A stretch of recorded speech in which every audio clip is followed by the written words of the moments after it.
Hello everyone, नमस्ते। The अभिव्यक्ति पोडकास्टको 7औं श्रृङ्खलामा म यहाँहरूलाई स्वागत गर्दछु। आजको यस श्रृङ्खलामा म भुपी शेरचनको हामी कविता वाचन गर्न गइरहेकी छु। भुपी शेरचन।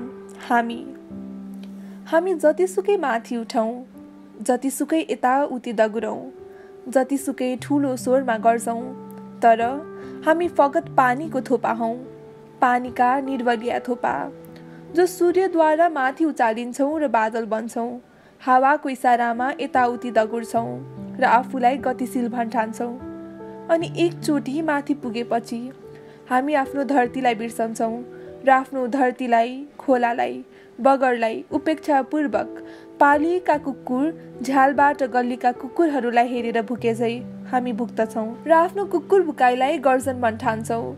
अनि अन्त्यमा एक दिन बिर्सेर चकनाचुर हुन्छौँ र फेरि परिणत हुन्छौँ पानीका थोपाहरूमा, निर्बलिया थोपाहरूमा र कुनै इनार, खाडल वा पोखरीमा कुहेर बिताउँछौँ बाँकी जीवन, टरे टर्याउने घिनलाग्दा भ्याकुताहरू पालेर, विष नभएका सापहरू अँगालेर। हामी जतिसुकै माथि उठौँ, जतिसुकै यताउति दगुरौँ, जतिसुकै ठुलो स्वरमा गर्छौँ, तर हामी भित्रभित्रै खोक्रा छौँ। हाम्रो उठाइको कुनै महत्त्व छैन, हाम्रो दगुराइको कुनै लक्ष्य छैन। हाम्रो गर्जनको पानीमा फालिएको अगुल्टाको छुवाईभन्दा बढी वजन छैन। हामी बाहिरबाट जतिसुकै उच्च देखिए तापनि भित्र निरन्तर खिँदै र घिसिँदै गइरहेका छौँ। हाम्रो बाहिरको उचाइ झुटो हो, भ्रम हो। अग्लो टाकुरामा उम्रिएको च्याउको उचाइभन्दा यसको बढ्ता महत्त्व छैन, वा दुईटा अग्ला बाँस खुट्टामा बाँधेर हिँड्ने भारतीय चटकेको उचाइभन्दा यसको बढी विशेषता छैन। अग्लो चुच्चे टोपीलाई नाच्ने सर्कसको जोकरको उचाइभन्दा बढी यसको विशेषता छैन। हामी बाहिरको उचाइमा रमेका छौँ, लट्ठिएका छौँ, फुलेका छौँ, तर हामीले आफ्नो आस्थाको दीपमा निरन्तर खिँदै र घिसिँदै गइरहेको कुरालाई भुलेका छौँ। हीनताको सानो दीपमा पछारिएर हामीले आफ्नो पूर्व स्मृति गुमाइसक्यौँ, हामीले आफ्नो विगत उचाइलाई बिर्सिसक्यौँ, हामीले मानिसको सामान्य उचाइलाई बिर्सिसक्यौँ। त्यसैले जब कुनै सामान्य मानिस कथामा वर्णित गुलिभर झै आई पल्टन्छ हाम्रो आस्थाको दीपमा, हामी छक्क परेर उसलाई हेर्छौँ। हामी उसलाई हेरेर छक्क पर्छौँ। हामीलाई उसको उचाइ देखेर आश्चर्य लाग्छ, हामीलाई आफ्नो पुड्काइ देखेर डर लाग्छ, र त हामी आफ्नो हिन चावनाका सियो जत्रा ससाना हतियारहरूको उसमाथि प्रहार गर्छौँ। उसको अङ्ग प्रत्यङ्गमा चढ्छौँ, उफ्रन्छौँ, टोक्छौँ, चिमर्छौँ र अन्त्यमा थकित भएर तल ओर्लन्छौँ, शान्त हुन्छौँ, समर्पित हुन्छौँ। र कुनै ठुलो चट्टानमाथि उर्लेर समुद्रको छालले तल ओर्लेर त्यसको पाउ पखाले झै हामी पुज्न थाल्दछौँ त्यो साधारण मानवलाई महान भनेर। हामी बाहिरबाट जतिसुकै उच्च देखिए तापनि भित्रै निरन्तर खिँदै गइरहेका छौँ। हामी लिलिपुटका मानव हौँ, हामी लघु मानव हौँ। हामी आफू खुसी कहिल्यै मिल्न नसक्ने, कसैले मिलाइदिनु पर्ने। हामी आफू खुसी कहिल्यै छुट्टिन नसक्ने, कसैले छुट्टाइदिनु पर्ने।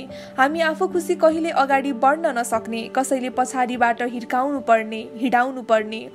हामी रङ रोगन टुटेका फुटेका पुराना क्यारम बोर्डका गोटी हौँ, एउटा मनोरञ्जक खेलका सामग्री, एउटा खेलाडीमाथि आश्रित, आफ्नो गति हराएका एउटा स्ट्राइकरद्वारा सञ्चालित हो।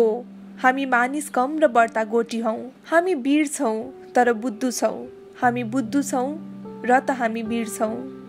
हामी बुद्धु नभइकन वीर कहिल्यै हुन सकेनौँ। हामी महाभारतको कथामा वर्णित एकलव्य हौँ।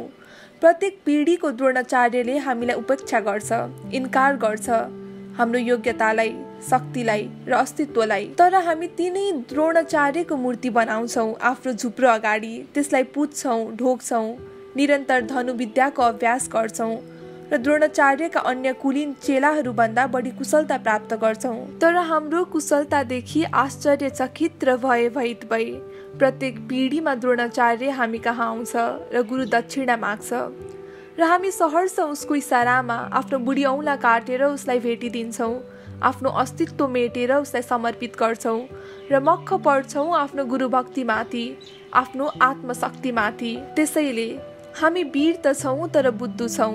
हामी बुद्धु छौँ र त हामी वीर छौँ। हामी बुद्धु नभइकन वीर कहिल्यै हुन सकेनौँ।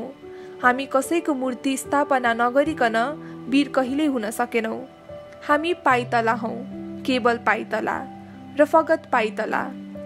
पाइतला जसको भरमा शरीर उभिन्छ, पाइतला जसको आधारमा शरीर हिँड्छ, पाइतला तर जो भन्ठान्छ कि शरीरले कृपा गरेर उसलाई पालिरहेछ, दया गरेर उसलाई सँगसँगै हिँडाइरहेछ। मक्ख पर्छ शरीरको महानतामाथि र सधैँ सम्पूर्ण शरीरको भार सहन्छ, सधैँ शरीरको सबभन्दा तल रहन्छ, कहिल्यै शिर उचालेर माथि हेर्दैन, सधैँ सधैँ नतमस्तक रहन्छ। हामी पाइतला हौँ। हामी दौडमा प्रथम हुन्छौँ र हाम्रो निधारले टीका थाप्छ। हामी दौडमा प्रथम हुन्छौँ र हाम्रो घाँटीले माला लाउँछ। हामी दौडमा प्रथम हुन्छौँ, हाम्रो छातीले टकमा टाँस्छ। हाम्रो टीका थाप्ने निधार अर्कै छ, हाम्रो माला लगाउने घाँटी अर्कै छ, हाम्रो तकमा टाँस्ने छाती अर्कै छ।